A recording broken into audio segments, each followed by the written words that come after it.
السلام علیکم ورحمۃ اللہ وبرکاتہ۔ بانی تبلیغ حضرت مولانا شاہ محمد الیاس کاندھلوی نور اللہ مرقدہ کا حجاز اور مدینہ کے علماء کرام سے خطاب۔ یہ بیان حضرت مولانا عبید اللہ صاحب کے ایک بیان سے لیا گیا ہے۔ بسم اللہ الرحمن الرحیم، الحمد للہ وکفی وسلام علی عبادہ الذین اصطفی، اما بعد۔ حضرت مولانا الیاس صاحب رحمۃ اللہ علیہ نے جب دعوت و تبلیغ کا کام شروع کیا اور کام ابھی بالکل ابتدائی مرحلے میں تھا، اس وقت آپ کے دل میں یہ خیال آیا کہ یہ مبارک کام تو اصل میں عربوں کا کام ہے، لہٰذا آپ نے 30 علماء اکرام کی ایک جماعت بنائی اور انہیں لے کر آپ حجاز مقدس پہنچ گئے۔ آپ نے وہاں بہت کوشش کی کہ اس مبارک کام کی جڑ نئے سرے سے حجاز مقدس وغیرہ میں بھی لگ جائے۔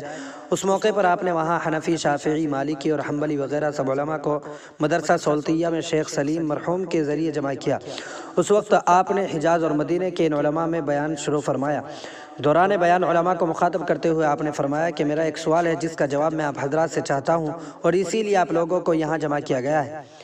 وہ سوال یہ ہے کہ آپ لوگ بتلائیں کہ پوری دنیا کے اندر مسلمان پستی کے اندر کیوں جا رہے ہیں اور کیوں انحطاط ہو رہا ہے اور مسلمان کیوں گرتا اور ختم ہوتا جا رہا ہے۔ اس کا جواب آپ سب حضرات کے نزدیک کیا ہے؟ ایک عالم ان میں سے بولے اس لیے کہ مسلمانوں کے پاس علم کی کمی ہے۔ آپ نے پوچھا کون سا علم مراد ہے، علم دنیا یا علم دین؟ انہوں نے کہا کہ علم دنیا تو مسلمانوں کے پاس ہے لیکن علم دین کی کمی ہے۔ کیا امت کی ذلت و خواری کا سبب علم کی کمی ہے؟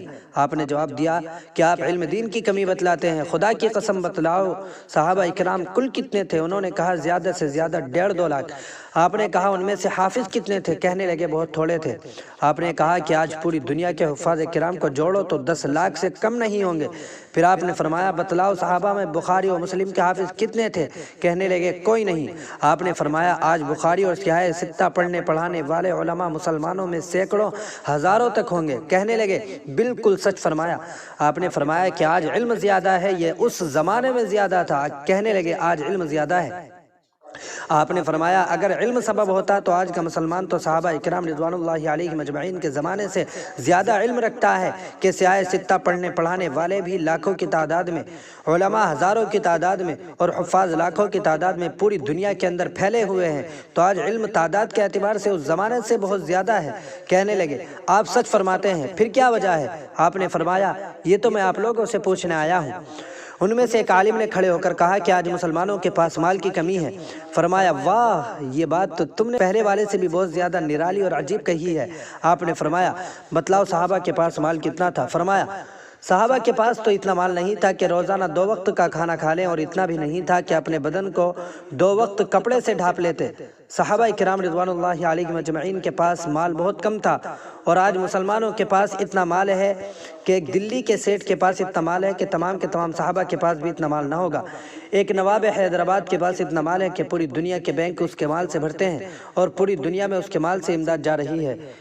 اتنا مال تو صحابہ کے پاس حضور اکرم صلی اللہ علیہ وسلم والی زندگی میں کبھی نہیں ہوا، بعد میں جب حکومتیں ملی اور خزانے آئے تب ہوا۔ وہ علماء کہنے لگے اگر مال وجہ نہیں ہے تو پھر کیا وجہ ہے؟ آپ نے فرمایا وجہ تو مجھے آپ لوگوں سے پوچھنی ہے۔ پھر ان علماء میں سے ایک عالم نے کھڑے ہو کر کہا کہ آج مسلمانوں میں تنظیم کا فقدان ہے، یہ وجہ ہے ذلت و خواری کی۔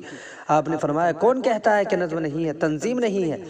آج ایک مسلمانوں کی جماعت مل کر لاکھوں تک ہے اور ان کا رئیس و امیر موجود ہے، جبکہ صحابہ سارے کے سارے 2 لاکھ بھی نہیں تھے۔ اگر 2 لاکھ والے صحابہ کامیاب ہو سکتے ہیں تو آج یہ 20 لاکھ مسلمان مل کر کیوں کامیاب نہیں ہو سکتے؟ الغرض جس عالم نے جو بات کہی آپ نے اس کا جواب دیا۔ پھر سب نے مل کر پوچھا کہ شیخ الیاس اب آپ ہی بتلائیے کیا وجہ ہے کہ مسلمان ذلت و پستی میں گرتے جا رہے ہیں اور انحطاط کے شکار ہوتے جا رہے ہیں؟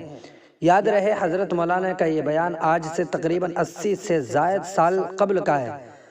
آپ نے کہا کہ گستاخی معاف، میں آپ لوگوں سے پوچھنے کے بعد آپ کو اس لیے بتلانا چاہتا ہوں کہ میرے ذہن میں سبب ایک ہے اور آپ لوگوں سے اس لیے پوچھا تاکہ دیگر اسباب کا پتہ چل جائے۔ اگر وہی سبب معلوم ہو تو میں اپنا سبب کیوں بتلاؤں؟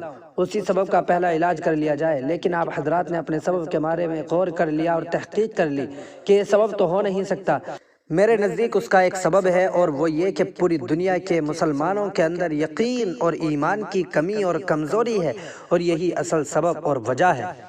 حضرت مولانا الیاس صاحب رحمۃ اللہ علیہ کا اتنا کہنا تھا کہ سارے علماء کا مجمع دہاڑے مار مار کر رونے لگا کہ سچ کہا ہے تو نے اے الیاس، ہم میں واقعی ایمان اور یقین کی کمی و کمزوری ہے، اس لیے ہم لوگ فتویٰ بدلتے رہے، روپیہ ملا تو فتویٰ بدل دیا، ہم ڈر کے مارے بولتے نہیں، ہمارے سامنے بے دینی اور بے ایمانی پھیل رہی ہے۔ آپ نے سچ فرمایا۔ اس کے بعد آپ نے اس سبب کی مزید وضاحت کرتے ہوئے فرمایا، اگر ہم لوگوں کا یقین اللہ پر آ جائے اور اس کے ساتھ صفات ایمانیہ زندہ ہو جائیں، امید صرف خدا پر رہے، شوق صرف خدا کا رہے، اور آج ایمان کی جڑیں لگا کر اسے مضبوط کر کے ایمانی صفات پر آ جائے اور انہی ایمانی صفات کو زندگی کے تمام شعبوں میں اپنا لیں، تو آج بھی خدا ہمیں کامیاب کرے گا، جیسے صحابہ اکرام کو کامیاب کیا تھا۔ صحابہ علم میں کم زیادہ تھے مگر ایمان میں سب کامل تھے۔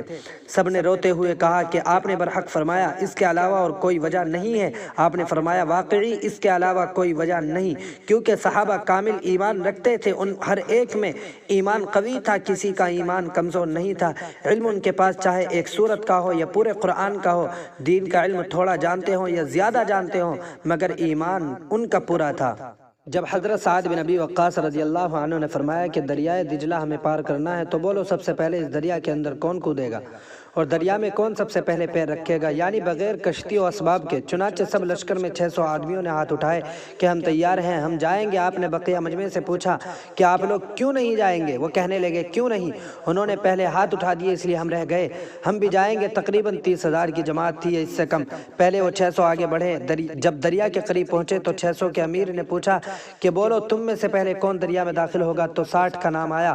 پہلے 60 داخل ہوئے، پھر ان کے بعد باقی 600 میں سے داخل ہوئے، پھر سارا لشکر داخل ہوا، اور سارے کے سارے آپس میں باتیں کرتے ہوئے جا رہے ہیں، اور دریا کی حالت ایسی ہے جیسے سیمنٹیڈ بنا ہوا ہے، یعنی پیرگو یا پانی بالکل تھوڑا سا ہو، جس سے ان کے پاؤں کو یا صرف تلوؤں تک تری پہنچی تھی، اور ان کے گھوڑوں کے کھروں اور نالوں تک تری پہنچی تھی۔ دریا نے نہ ان کو اندر لیا نہ ان کے گھوڑوں کو اوپر لیے جا رہا تھا۔ یہ ایمان کی طاقت سے گئے ہیں، یہ علم کی طاقت سے نہیں گئے ہیں۔ یہ علم کی کثرت نہیں لے جا سکتی، یہ ایمان کی طاقت لے جا سکتی ہے۔ صحابہ رضی اللہ عنہم سارے کے سارے، چھوٹے ہوں یا بڑے، ایمان کی طاقت سے مضبوط تھے، اور ان میں ایمانی صفات موجود تھی۔ اب آپ حضرات بتلاؤ کہ آپ حضرات سے مشورہ یہ ہے کہ ایمانی طاقت بنے گی کس طرح؟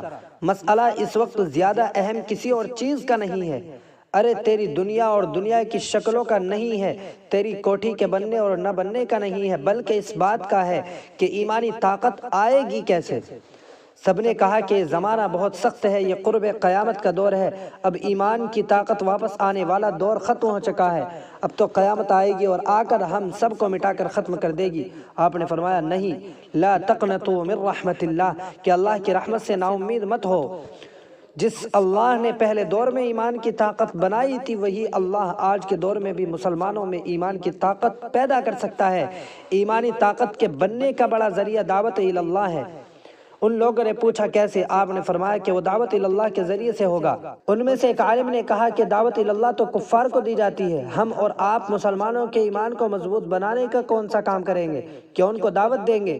اس پر آپ نے روتے ہوئے فرمایا کہ پہلے غیر مسلم کو دعوت دی جاتی ہے کہ وہ دعوت کے لائق ہے، کیونکہ وہ ایمان سے نکلا ہوا ہے۔ آج ہم مسلمان اندر سے خراب ہو چکے ہیں، ہمارا ایمان لا ایمان ہو رہا ہے، ہمارا اسلام لا اسلام ہو رہا ہے، ہمارا دین لا دین ہو رہا ہے، ہماری اسلامی زندگی ساری کی ساری غیر اسلامی ہو رہی ہے۔ ہم لاکھ ایمان و اسلام کا نام لیں اور پکاریں اور اپنے آپ کو لاکھ مسلمان کہیں، لیکن ہمارے اندر ایمان نہیں رہا، کیونکہ اندر سے غائب ہے۔ ابھی تو دعوت کی اپنوں میں ضرورت ہے، تو جس دعوت سے ایمان غیر کے اندر جا سکتا ہے، اس دعوت سے ایمان اپنے کے اندر کیوں نہیں جا سکتا؟ اپنے اندر کیوں نہیں آ سکتا؟ جو ملت کلمہ گو کو اپنی اتنی بڑی جنت دلوا سکتی ہے، وہ ملت 2 پیسے کی روٹی کیوں نہیں دلوا سکتی جو اس کے اندر بالاولا موجود ہے؟ تو جو دعوت غیروں کو ایماندار بنا سکتی ہے، وہ اپنوں کو کیوں نہیں بنا سکتی؟ فرق صرف یہ ہوگا کہ ہم دوسروں کو غیر سمجھ کر دعوت دیتے ہیں اور انہیں اپنا سمجھ کر دعوت دیں گے۔ ان کے اندر ایمان کی بنیاد مضبوط کرنے کے لیے دعوت دی جائے گی اور انہیں ایمان کی بنیاد لگانے کی دعوت دی جائے گی۔ اس خطاب سے فارغ ہونے کے بعد حضرت مولانا الیاس صاحب رحمۃ اللہ علیہ واپس مدینہ منورہ تشریف لائے۔ وآخر دعوانا ان الحمد للہ رب العالمین۔